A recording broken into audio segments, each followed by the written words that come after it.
Hey everyone, it's your boy Star Guy, and I'm back with another video. Edited body cam captures Arkansas police repeatedly ignore black men's dying police during movie theater encounter. Family alleges a cover-up. Now, y'all already know what I'm about to say, because I've been saying it in every video I made in regards to this type of situation.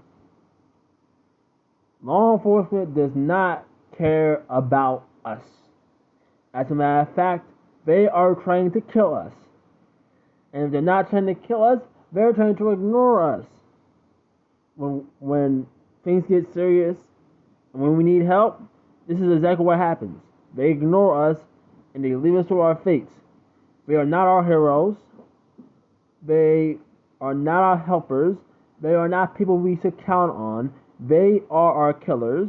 They are our murderers in blue. They are things that are only there to put us down as people and get rewarded for it.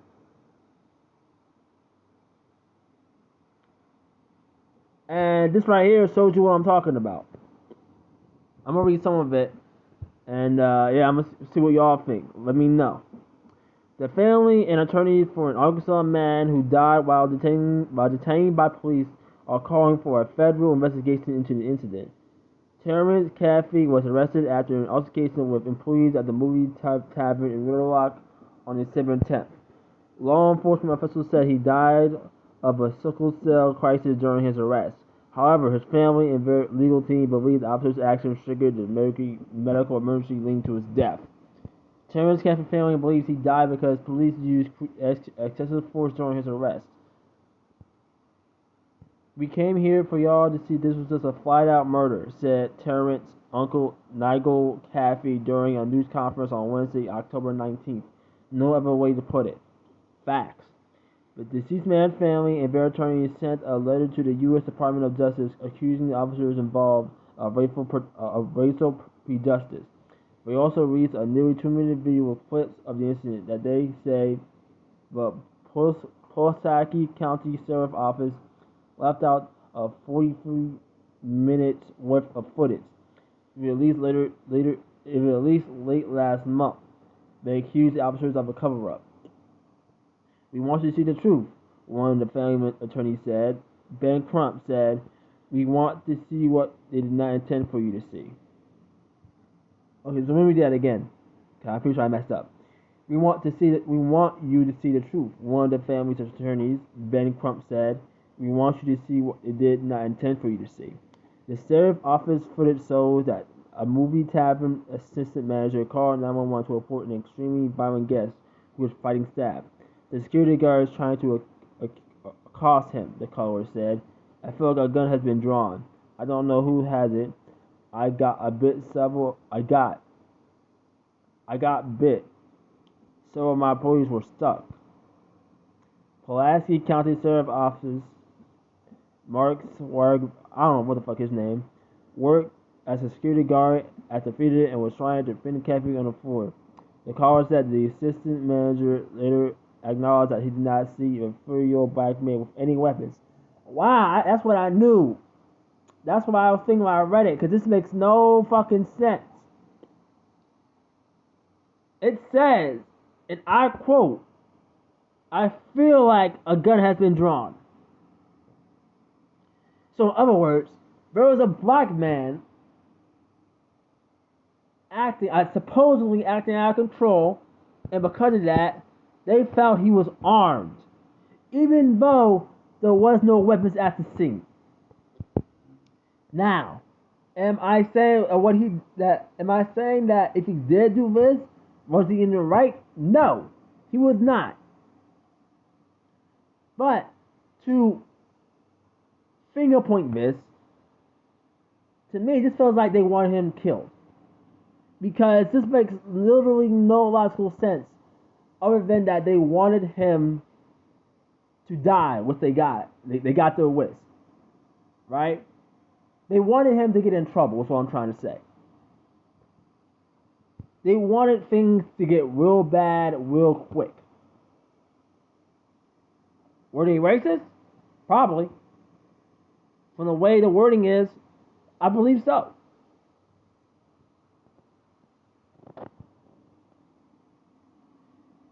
Okay, hold on. He did not accuse the black man of any weapons. He didn't see the. Okay, so he said he did not see the 3-year-old black man with any weapons, right? But he had heard gunshots across the street half an hour before the altercation.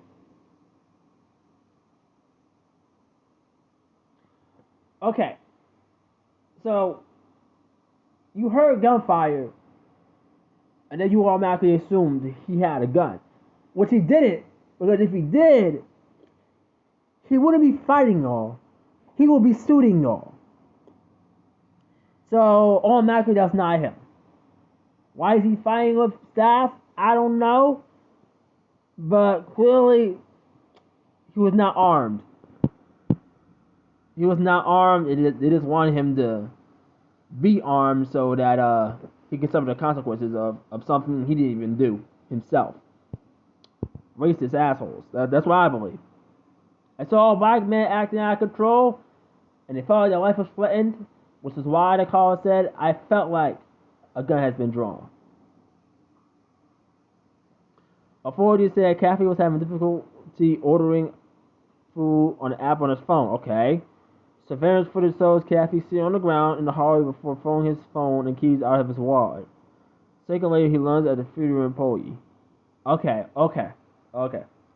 So this is a man who let his temper get out of control. This is what happened. Now, this is not an excuse for his actions, because he's a grown-ass man. All right, let's get that out the way. If that's what you're seeing on footage, then obviously he was having a very, very bad day.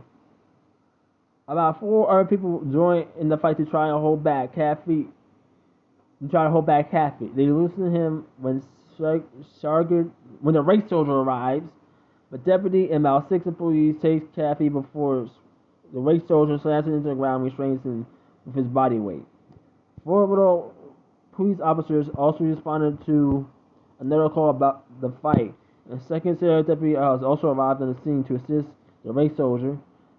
The officer congregated for discussion in the passageway. When the handcuffed Kathy was propped in a corner, they considered calling him a medical response team. Okay? Now I was going to say he got some sort of bag on him. Did he? Let's see. The assistant master also told the passengers that Kathy had consumed my bags. I had a colonoscopy bag coming out of his stomach, which attorneys later confirmed. Okay, to my knowledge, that's not anything bad. I'm pretty sure that's medical. The officer's conversation is briefly interrupted by Kathy's moans. You're alright, the racer said, tossing the man.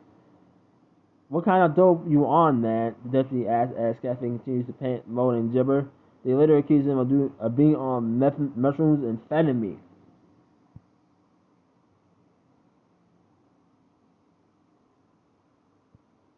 Okay, so he falls, and one officer says, sit up. And he says, I can't. And the guy is like, why can't you sit? And he's like, you know why? Okay, we're missing some. I feel like we're missing some pictures here. I feel like we're missing some information. Okay, so the officer said, we're just saying that's fine. Okay, so then he pops him back up and he falls again.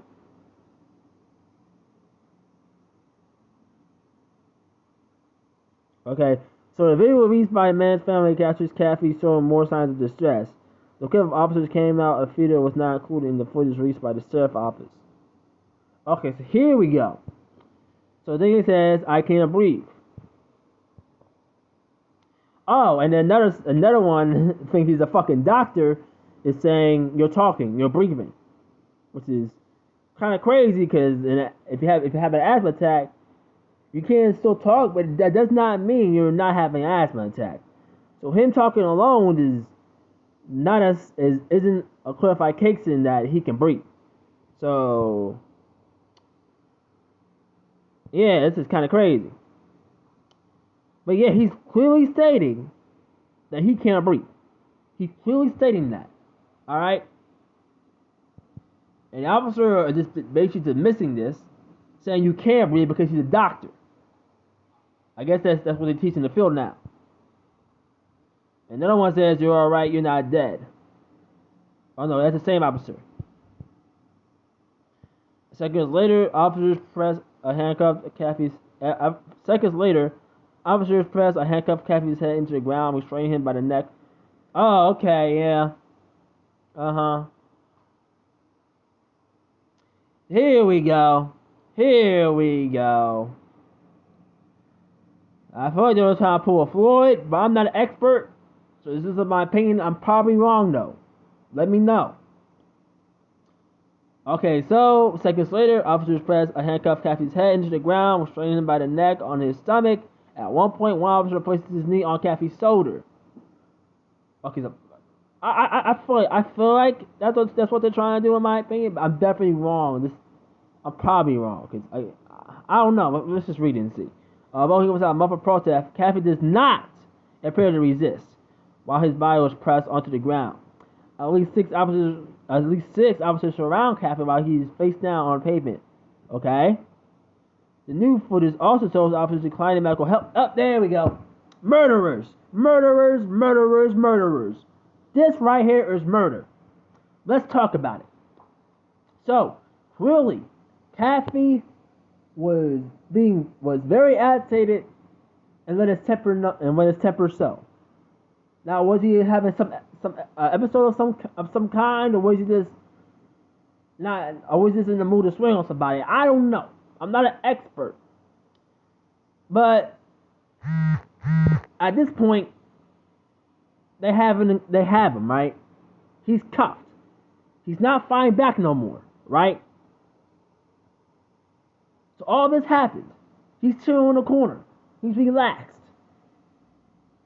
Now, when they're dragging him out, he's telling them, I can't breathe.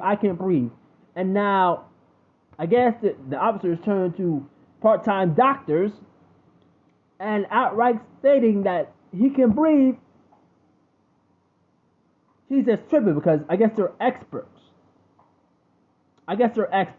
Which kind of baffles me. Like, okay, what if he was on drugs, right? And then he said, I can't breathe.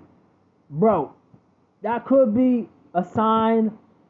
That could be actually a serious sign of allergic reaction or something like that. Like, that could be a very bad sign if he was on drugs and he couldn't breathe. Like, I don't know about y'all, but that sounds pretty serious. Whether he was on drugs or not.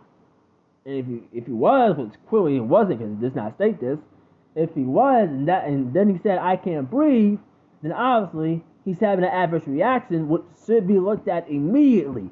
But that's not what they did. Instead, they declined his breathing concern, and then later on, they continue to press their body on top of him, even though he's not resisting anymore. He's already on handcuffs, so already they're using excessive force that's not necessary to the situation. That's what's happening. And now, it's saying that they're outright denying him medical assistance. It literally says that one officer is like, he's fine. Which again, how do you know? Are you a part-time doctor? Is your mom a nurse? How do you know this? Why are you assuming? That is not your job. But we know what your job is. And you're doing it too. That's your real job. You're doing it just as you're taught, right? Both videos show the group lifting Kathy's limp body from the ground into a parole vehicle with his head dangling out onto his neck. The sheriff officer said Kathy was on the ground for 8 minutes. George Floyd vibes. May you rest in peace. I mean, this whole thing is giving me George Floyd vibes, to be honest with you. Video shows Kathy open his mouth and twist his neck briefly after he was placed in the vehicle. Albeit authorities said that the rear camera did not capture the entirety of his time there. The camera was sent back to the vendor for data review, but was unsuccessful. Huh. I wonder why. Excuse me. The sheriff officer said fire rescue checked on Caffey after 3 minutes. He did not stop breathing until he was placed in the back of the patrol vehicle. He also had a large bloody gash on his temple. The officer said the officers and fire rescue tried to bring him back, but he never recovered. I mean, obviously they killed him. Manslaughter. Lock him up. This is a case of manslaughter. I don't care what y'all tell me. This is outright neglect. Outright neglect. And this is the most stupidest thing I've ever heard in my life. Like, I can't fathom the train of thought these people had. Like, if they were genuine, which they're not, if they were, why would they deny this man service when it comes to him having difficulties apologies. Why would they deny this man service if he's having difficulty breathing? And how do they know he can breathe and he's simply just overthinking it or whatever? I don't know what they were thinking. But it's clear to me that their intention was for him not to survive. It was actually everybody's intention. This is the whole setup, in my opinion. It sounds like a whole setup. From start to finish, it sounds like a whole setup. Right? Because the employer are gonna say, I feel like a gun is drawn. The officers are gonna ignore his pleas for help. Then they're gonna get on top of him for another 8 minutes, and then they're gonna wait another 3 minutes. So let's put it like this: 8 minutes on top of him, 3 more minutes until help came. So this man didn't have any medical services for 11 minutes. Might even been longer. I don't know. But I'm assuming because they said 8 minutes, and then they said 3 minutes. 8 plus 3 is 11 minutes. So this man had 11 minutes of life. 11 minutes of life that could have been extended if they just simply grant him medical aid. But they did not grant him medical aid because he was black. And I'm saying that, and I know that for a fact because this whole setup right here, this whole article makes no sense to me whatsoever.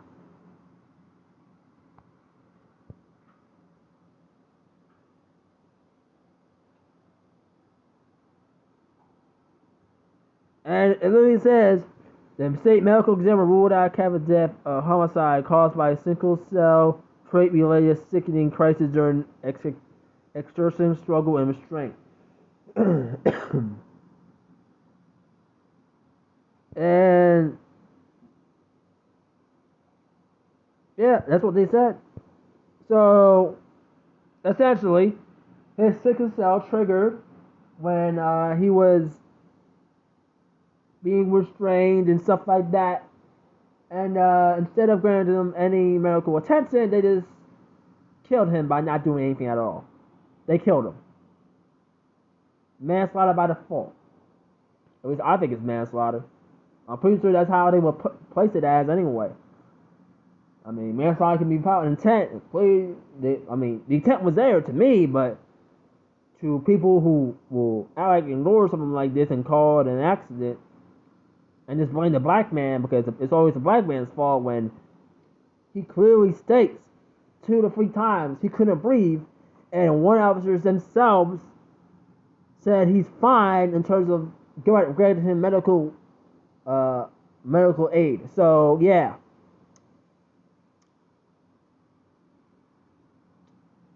It's pretty cut and dry. May this man rest in peace.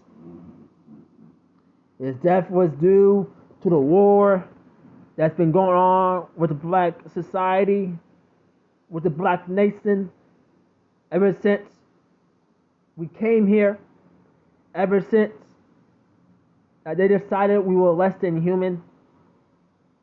We have another soldier being put down, having lost his life to the other side, our enemies who, at his very last moments, deny him the right to live. And I want you guys to think about that and process that, because that's exactly what happened. That's exactly what happened. I'm not going to be convinced otherwise. Exactly what happened.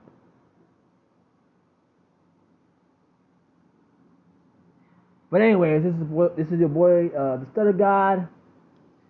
I want to thank everybody for watching. I'll see you guys next time. Peace.